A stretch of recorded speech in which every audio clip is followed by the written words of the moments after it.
Students, आज के class में जैसा कि मैंने बताया था कि फंडामेंटल यूनिट ऑफ लाइफ का जो चैप्टर है वो तुम लोगों का पूरा मैंने कंप्लीट करवा दिया है।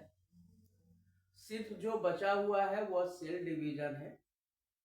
तो सेल डिवीजन जो होता है, तो आज हम लोग सेल डिवीजन या सेल साइकिल के बारे में हम लोग पढ़ेंगे। सेल साइकिल के बारे में हम लोग पढ़ेंगे। सेल का जो डिवीजन होता है, ध्यान से सुनिएगा, सेल का डिवीजन दो तरह का होता है। एक सेल डिवीजन जो होता है वो होता है माइटोसिस कहलाता है, और दूसरा जो सेल डिवीजन होता है वह मियोसिस कहलाता है। Mitosis and meiosis. तो सेल डिवीजन में और सेल साइकिल में हमको माइटोसिस भी पढ़ना है और मियोसिस भी पढ़ना है। तो सबसे पहले ये जानो कि माइटोसिस टर्म किसने दिया। तो सबसे पहले हम ये जानेंगे कि टर्म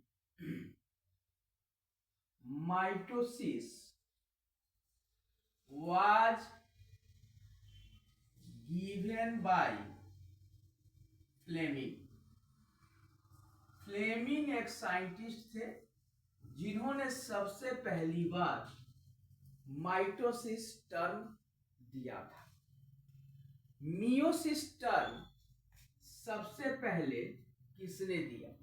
तो मियोसिस टर्म दिया सबसे पहले जेबी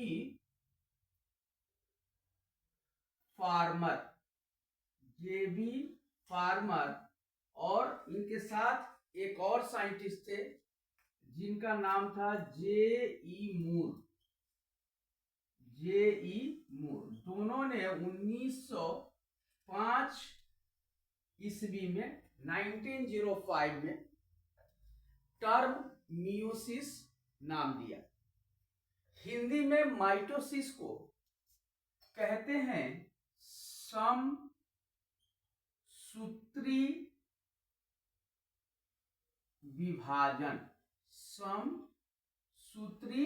विभाजन, और मियोसिस को कहते हैं अर्धसूत्री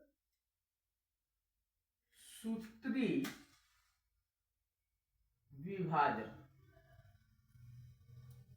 समसूत्री विभाजन और अर्धसूत्री विभाजन। अब इनको समसूत्री विभाजन माइटोसिस को क्यों कहते हैं और इसको अर्धसूत्री विभाजन क्यों कहते हैं? इंग्लिश में इसको माइटोसिस को इक्वेशनल डिवीजन कहते हैं। इक्वेशनल डिवीजन कहते हैं, जबकि मियोसिस को रिडक्शनल डिवीजन कहते हैं। Reductional division.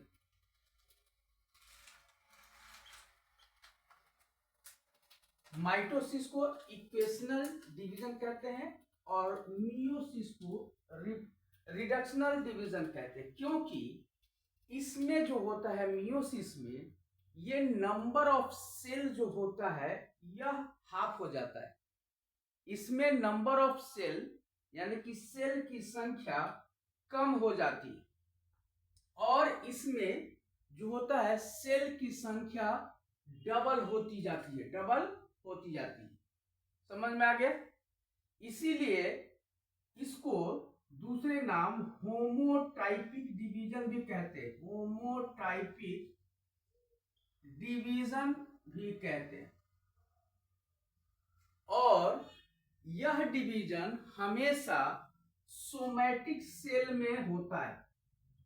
सोमैटिक सेल में होता है, इसीलिए इसको सोमैटिक डिवीजन भी कहा जाता है। माइटोसिस को सोमैटिक डिवीजन भी कहा जाता है। अब माइटोसिस के डिवीजन में होता क्या क्या है, क्या क्या काम होता है सेल के अंदर माइटोसिस के डिवीजन में। तो सबसे पहले माइटोसिस का जो डिवीजन होता है, तो माइटोसिस के डिवीजन में इसको क्या होता है, सेल का ग्रोथ होता है, सेल का ग्रोथ होता है, साथ ही सेल का रीजेनरेशन होता है, रीजेनरेशन ऑफ सेल होता है। जैसे मान लो कि कोई प्लांट सेल है और उस प्लांट सेल में प्लांट की कोई डाली टूट गई, तो हम देखते हैं कि उसी जगह पर फिर से कोई दूसरा डाल निकलकर सामने आ जाता है। वह सेल के रीजेनरेशन के कारण ही होता है, रीजेनरेशन के कारण ही होता है। उसी तरह से हमारे बॉडी में मान लिया कि कहीं पे कट हो गया, तो कट जैसे ही हुआ या ऊंस हो गया, घाव हो गया, वैसे कंडीशंस में उस एरिया का सेल डैमेज हो जाता है। तो सेल जब तक रीजेनरेट नहीं होगा, सेल फिर से नहीं बनेगा, तब तक उस जगह का, उस एरिया का ऊंस हील नहीं करेगा, घाव नहीं भरेगा। तो उसी को हम कहते हैं, और ये सब कुछ डिपेंड करता है माइटोसिस के ऊपर। समझ में आ गया? तो आखिर सेल का जो डिवीजन होता है वह क्या होता है, क्योंकि इस माइटोसिस में, इसमें क्या होगा, मियोसिस में देखोगे क्रोमोजोम का नंबर, क्रोमोजोम का नंबर जो होता है यह हाफ हो जाता है। क्रोमोजोम का नंबर क्या होता है, हाफ हो जाता है। लेकिन माइटोसिस में क्रोमोजोम का नंबर जो होता है वह सेम रहता है, क्रोमोजोम का नंबर सेम रहता है, ठीक है।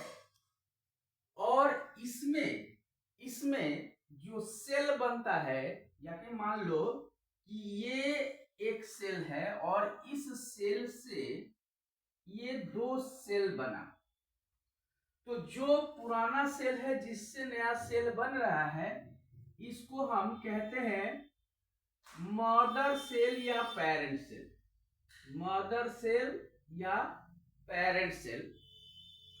और जो सेल जो बना इसको हम कहते हैं डॉटर सेल, डॉटर सेल। ये दोनों जो हो गया डॉटर सेल। अब ध्यान से देखो, यहां पर माइटोसिस में क्या होता है कि मान लो कि अगर मदर सेल के पास 23 पेयर क्रोमोसोम्स अगर हैं, मदर सेल के पास 23 पेयर क्रोमोसोम है, तो डॉटर सेल के पास भी 23 पेयर्स होंगे, दोनों डॉटर सेल के पास भी 23 पेयर्स क्रोमोसोम होंगे। अब ये कैसे संभव हुआ कि मदर सेल के पास तो 23 पेयर है, फिर डॉटर सेल के पास भी 23 पेयर, दो डॉटर सेल के पास 23 पेयर हो गया, तो इतना क्रोमोसोम आया कहां से, इतना क्रोमोसोम आया कहां से? तो याद रखना, माइटोसिस में सबसे पहले जब सेल अपने आप को डिवाइड करता है, तो उससे पहले सेल में एक प्रिपरेशन टाइम होता है, जो मैं आगे बताऊंगा। प्रिपरेशन टाइम होता है जिसको हम लोग प्रिपरेशन फेज के नाम से जानते हैं, प्रिपरेशन फेज के नाम से जानते हैं। इसमें क्या होता है कि सेल अपने आप को डिवाइड करने से पहले, अपने आप को डिवाइड करने से पहले प्रिपरेशन करता है, तैयारी करता है कि हमको डिवाइड होना है। तो डिवाइड होने से पहले सेल अपने अंदर मौजूद जितने भी क्रोमोसोम्स हैं, जितने भी सेल ऑर्गेनेल्स हैं, न्यूक्लियस है, जेनेटिक इंफॉर्मेशन है, सबके सब चीजों का डुप्लीकेट करता है, डबल करता है, यानी कि संख्या उसकी बढ़ाती है, ताकि जब अपने आप के से वह डॉटर सेल को जन्म दे, डॉटर सेल को प्रोड्यूस करे, तो उसको वह उसका हिस्सा same number of chromosome, same number of cell organelles और न्यूक्लियस और डीएनए डॉटर सेल को भी प्रोवाइड कर सके। इसकी व्यवस्था पहले प्रिपरेशन फेज में हो जाता है। ठीक है, तो अब हम आगे देखते हैं कि प्रिपरेशन फेज में जाने से पहले सेल को सेल कैसे अपने आप को डिवाइड करता है और सेल को डिवाइड होने में कितना टाइम लगता है, जिसमें से कौन सा फेज में कितना टाइम लगता है।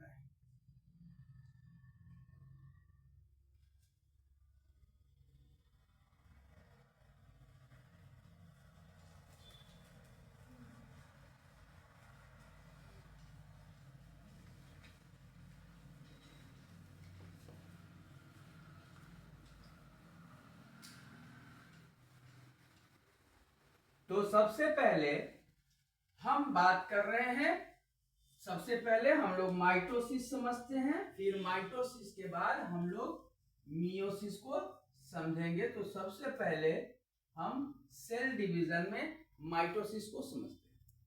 अब देखो, अब प्रश्न ये उठता है कि सेल डिवीजन है क्या? सेल डिवीजन क्या है, किसको सेल डिवीजन कहते हैं? तो क्या है कि सीक्वेंस ऑफ इवेंट्स, कोई भी इवेंट्स का सीक्वेंस, कंटिन्यूअस प्रोसेस। जैसे मान लो कि जब कोई बच्चा छोटा होता है और धीरे धीरे देखते हो कि वह बड़ा हो गया, तुम्हारे जैसा हो गया। आखिर ये कैसे होता है? कोई भी प्लांट जब हम उसको प्लांटेशन करते हैं तो छोटा होता है, फिर धीरे धीरे वह एक ट्री बन जाता है। ये कैसा होता है? ये सब कुछ होता है सेल के डिवीजन यानी कि माइटोसिस के कारण ही।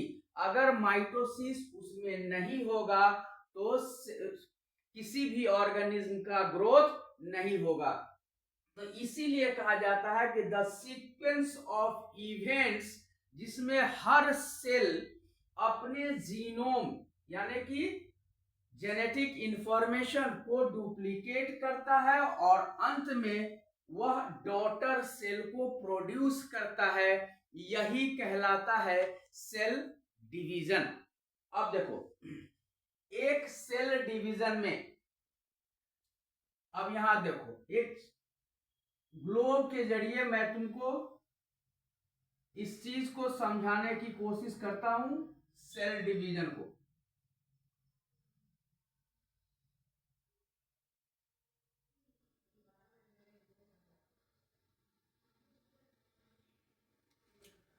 अब देखो, हमने कहा पहले कि सेल को डिवीजन होने से पहले सेल का प्रिपरेशन होता है। ध्यान से सुनो, एक बार प्रिपरेशन का मतलब होता है कि एक बार अगर सेल ने यह डिसाइड कर लिया कि हमको डिवाइड होना है, तो उसके बाद चाहे लाख अनफेवरेबल कंडीशन क्यों ना आ जाए, अनफेवरेबल कंडीशन क्यों ना आ जाए, सेल का डिवीजन होके ही रहेगा। फॉर एग्जाम्पल, मान लो कि एक जाइगोट बना, जाइगोट मतलब सिंगल सेल एक जाइगोट बना, और ये जाइगोट क्या हो गया? डिप्लॉयड बॉडी हो गया।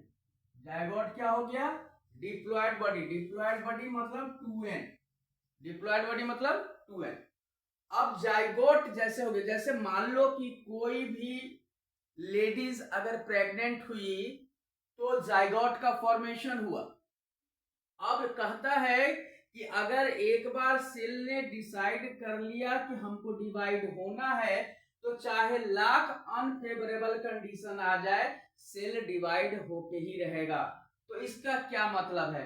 तो इसका मतलब है कि एक बार अगर फर्टिलाइजेशन हो गया, यानी कि एक बार अगर जाइगोट बन गया, तो अनफेवरेबल कंडीशन यहाँ पे ये कहलाता है कि lack of nutrition, lack of nutrition.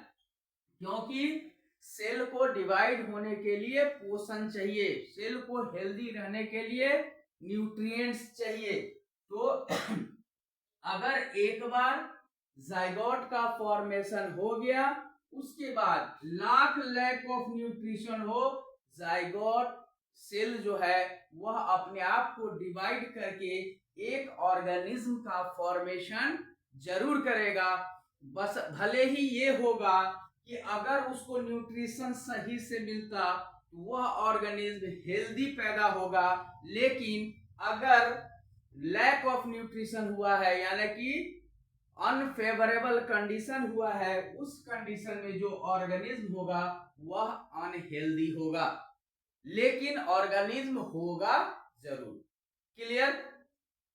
अब देखो, अब जो है सेल को डिवाइड होने में एक सेल से दो डॉटर सेल बनने में 24 आवर्स टाइम लगते, 24 आवर्स, जिसमें से 23 आवर्स टाइम प्रिपरेशन में लगता है, प्रिपरेशन में लगता है, और 1 आवर टाइम जो लगता है वो एक्चुअल डिवीजन में लगता है, एक्चुअल डिवीजन में लगता है। यानी कि जो सेल का जो साइकिल होता है वह 4 पार्ट में डिवाइड होता है। एक पार्ट ये हो गया, दूसरा पार्ट ये हो गया, और तीसरा पार्ट देखो 1 2 3 4।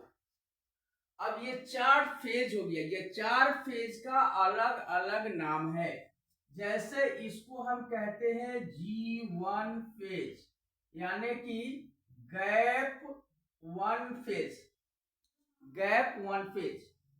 इसको कहते हैं एस फेज, एस फेज यानी कि सिंथेसिस फेज, और इसको कहते हैं G2 फेज यानी कि गैप 2 फेज, और इसको कहते हैं एम फेज, एम फेज। ठीक है? अब देखो, यहां से लेकर यहां तक, यानी कि G2 तक, G1 से लेकर G2 तक जो फेज है, इस फेज में 95% ड्यूरेशन लगता है, 95% ड्यूरेशन लगता है, जबकि एम फेज में मात्र 5% ऑफ ड्यूरेशन लगता है, 5% ऑफ ड्यूरेशन लगता है। यानी कि 23 आवर इधर हो गया और 1 आवर हो गया। और G1 से लेकर G2 तक का फेज जो होता है यही कहलाता है प्रिपरेशन फेज, यानी कि इसको हम कहते हैं interphase, interphase, interphase ही प्रिपरेशन फेज है। यानी कि G1 फेज भी इंटर फेज है, एस फेज भी इंटर फेज है, G2 भी इंटर फेज है। समझ में आ गया? अब हम देखेंगे कि G1 फेज में क्या होता है, एस फेज में क्या होता है, और G2 फेज में क्या होता है। तो G1 फेज में, G1 फेज में यहां देखो, G1 फेज में क्या होता है, सेल का ग्रोथ होना शुरू होता है, सेल का ग्रोथ होना शुरू होता है। दूसरा, duplicate cell organelle, cell organelles का डुप्लीकेशन होना शुरू हो जाता है, डुप्लीकेशन, सेल ऑर्गेनिल का डुप्लीकेशन होना शुरू हो जाता है। साथ ही साथ G1 फेज में ही synthesis of protein and protein and mRNA। mRNA जो मैं पहले के वीडियो में, पहले क्लास में मैं बता चुका हूं, मैसेंजर आरएनए का प्रिपरेशन शुरू हो जाता है, किस लिए इसका प्रिपरेशन शुरू हो जाता है? इसका प्रिपरेशन इसलिए शुरू हो जाता है क्योंकि इसको इस फेज में डीएनए का रेप्लिकेशन करना है। तो डीएनए का रेप्लिकेशन करना है तो प्रिपरेटरी फेज है, प्रिपरेशन फेज है, तो उस कंडीशन में इसका ये काम भी यहां पर शुरू हो जाता है। साथ ही साथ इंक्रीज नंबर ऑफ राइबोसोम्स, यानी कि राइबोसोम्स की संख्या, क्योंकि प्रोटीन जैसे ही बनाएगा तो प्रोटीन तभी बनेगा जब राइबोसोम की संख्या बढ़ेगी। समझ में आया? और सेल ऑर्गेनेल का डुप्लीकेशन हो गया, प्रोटीन का सिंथेसाइजेशन हो गया, और इंक्रीज नंबर ऑफ क्रोमोसोम्स, ये हो गया जीवन फेज में ये सारा काम होता है। इसके बाद आ जाओ, अब आओ एस फेज में। एस फेज में क्या होता है? एस फेज में होता है डीएनए, इस फेज में क्या होगा? डीएनए प्रिपरेशन फॉर डिवीजन, यानी कि यहां रेप्लिकेशन, डीएनए का रेप्लिकेशन शुरू हो जाएगा फॉर डिवीजन के लिए। दूसरा क्या होगा? डीएनए की संख्या बढ़ जाएगी, यानी कि डीएनए क्या हो जाएगा? डबल हो जाएगा, डीएनए डबल हो जाएगा। लेकिन डीएनए डबल होगा, ध्यान रखना, डीएनए डबल होगा, बट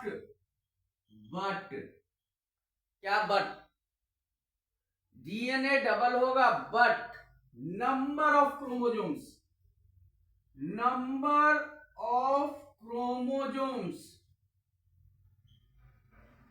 ये क्या होगा? ये सेम रहेगा, नंबर ऑफ क्रोमोसोम सेम रहेगा। क्यों सेम रहेगा? क्योंकि अभी भी क्रोमोसोम किससे बनता है? क्रोमैटिड से। तो अभी भी यह क्रोमोसोम क्रोमैटिड से अटैच है, यानी कि विजिबल नहीं हुआ है, दिखा नहीं है, इसीलिए नंबर ऑफ क्रोमोसोम जो होगा वह क्या होगा? सेम होगा। क्लियर? और क्या काम होगा? अब जैसे ही डीएनए का रेप्लिकेशन होगा इसमें, तो डीएनए तैयार होगा, डीएनए डबल होगा, तो स्वाभाविक है कि जो सिंथेसिस ऑफ हिस्टोन प्रोटीन, यानी कि यहाँ पे हिस्टोन नामक प्रोटीन भी सिंथेसाइज होगा, क्योंकि डीएनए बाइंड किससे होता है? हिस्टोन नामक प्रोटीन से। साथ ही साथ इसमें क्या होगा? एक और काम होगा, जो होगा सेंट्रोजोम का डुप्लीकेशन। सेंट्रोजोम डुप्लीकेशन का डुप्लीकेशन होगा। ये सारा का सारा काम होगा किस फेज में?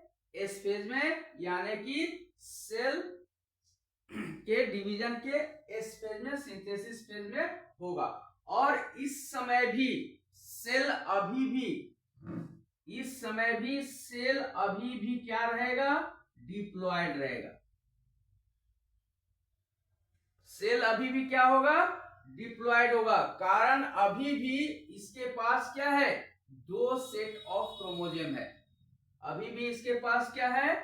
2 सेट ऑफ क्रोमोसोम। जैसा कि हम जानते हैं, single set of chromosome haploid, double set of 2 set of chromosome diploid. तो अभी भी इस सेल के पास डिप्लॉयड है, यानी कि 2 सेट क्रोमोसोम इसके पास है, इसीलिए इसको अभी तक हम क्या कहेंगे? डिप्लॉयड सेल ही कहेंगे।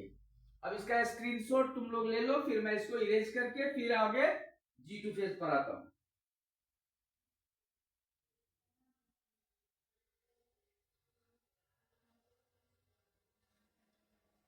हो गया। चलो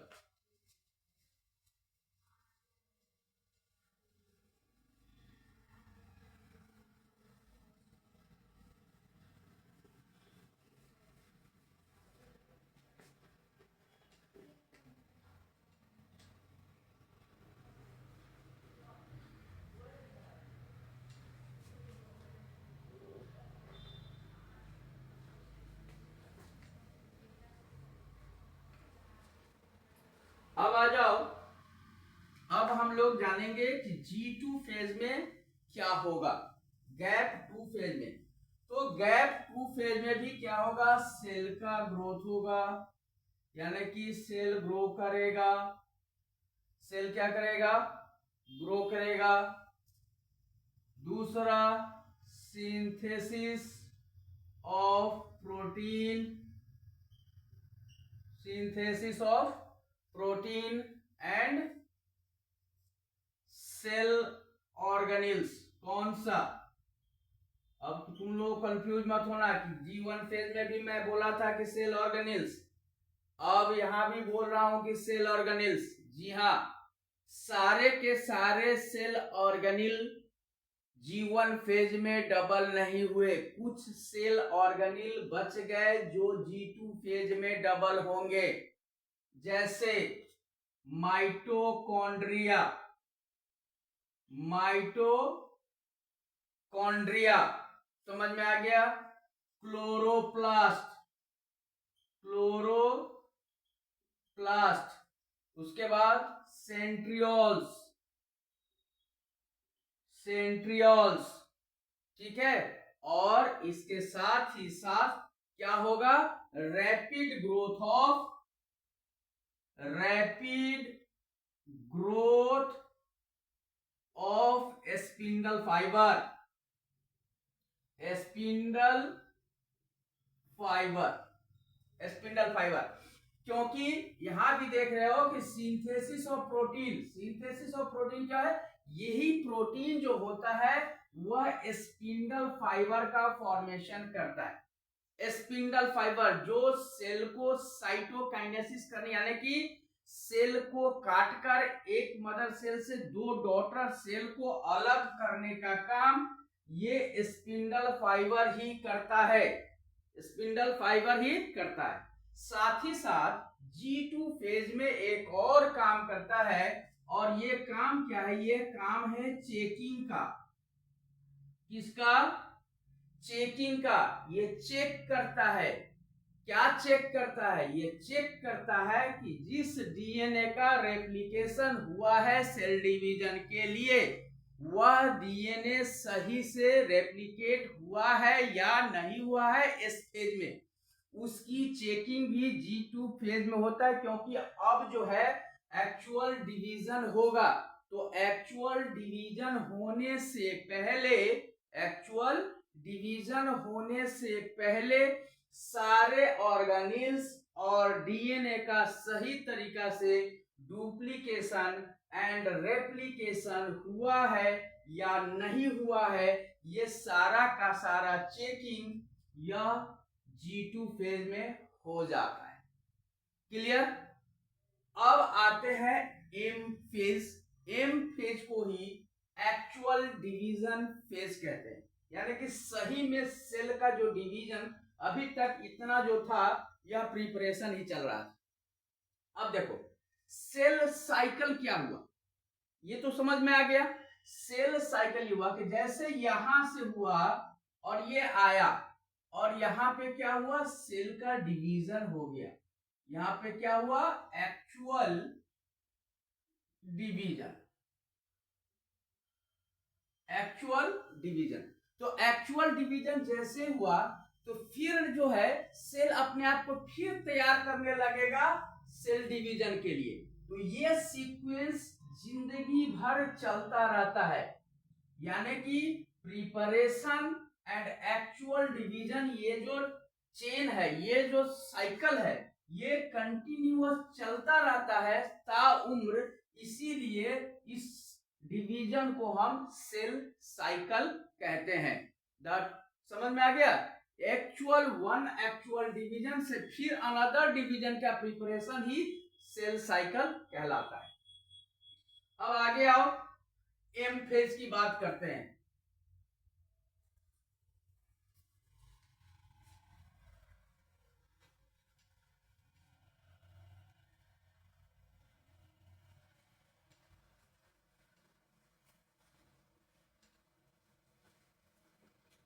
अब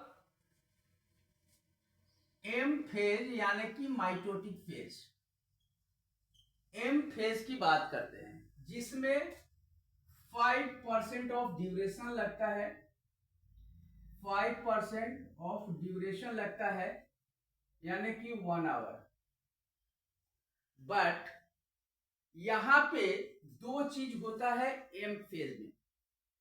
एक तो होता है, पहला क्या होता है, पहला होता है न्यूक्लियस का डिवीजन। पहला क्या होता है, न्यूक्लियस का डिवीजन, और दूसरा होता है साइटोप्लाज्म का डिवीजन, जिसे हम साइटोप्लाज्मिक डिवीजन कहते हैं, साइटोप्लाज्मिक डिवीजन कहते हैं, जिसे हम सेल साइकिल में एक और नाम से जानते हैं, the division of nucleus. The division of nucleus is called karyokinesis. The division of nucleus is called karyokinesis, and the division of cytoplasm, the division of cytoplasm is called cytokinesis. Cytokinesis समझ में आ गया। अब देखो, मान लो ये है M phase, ठीक है, ये एम फेज, एम फेज। अब एम फेज में क्या हो रहा है, एम फेज में दो फंक्शन हो रहा है, एक तो कैरियोकाइनेसिस हो रहा है और दूसरा क्या हो रहा है, साइटोकाइनेसिस हो रहा है। तो दोनों को हम अलग कर देते हैं। यहां पे हम एम फेज को दो पार्ट में कर देते हैं। इसको हमने कह दिया साइटोकाइनेसिस और इसको कह दिया कैरियोकाइनेसिस। Cytokinesis and karyokinesis. अब कैरियोकाइनेसिस और साइटोकाइनेसिस में 4 डिवीजन होते हैं, 4 डिवीजन होते हैं।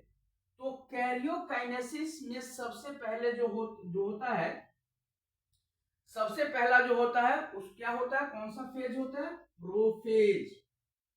प्रोफेज सबसे पहला जो होता है प्रोफेज। दूसरा होता है मेटाफेज। तीसरा होता है एनाफेज और चौथा होता है टेलोफेज। टेलोफेज समझ में आ गया। तीसरा होता, सबसे होता है टेलोफेज। तो ये जो ड्यूरेशन है कैरियोकाइनेसिस में, ये 4 फेज में डिवीजन होता है। ठीक उसी तरह से साइटोकाइनेसिस में भी प्रोफेज, मेटाफेज, एनाफेज और टेलोफेज होता है। बट इन दोनों के बीच में थोड़ी देर के लिए कुछ रुकावट आती है, थोड़ा देर विश्राम करता है सेल, लेकिन उस बीच में कुछ होता नहीं है, उस बीच में कोई काम नहीं होता है, और उसको कहते हैं इंटरकाइनेसिस। इंटरकाइनेसिस कहते हैं। तो ये इस तरह से एक सेल से दूसरा सेल, डॉटर सेल का निर्माण होता है। This is the process of mitosis.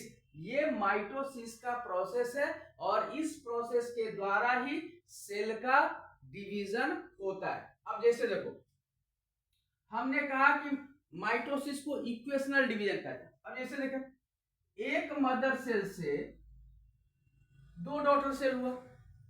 अब ये जैसे ही ये दोनों सेल मैच्योर हुआ, ये भी अपने आप को डिवाइड करेगा, ये भी अपने आप को डिवाइड करेगा।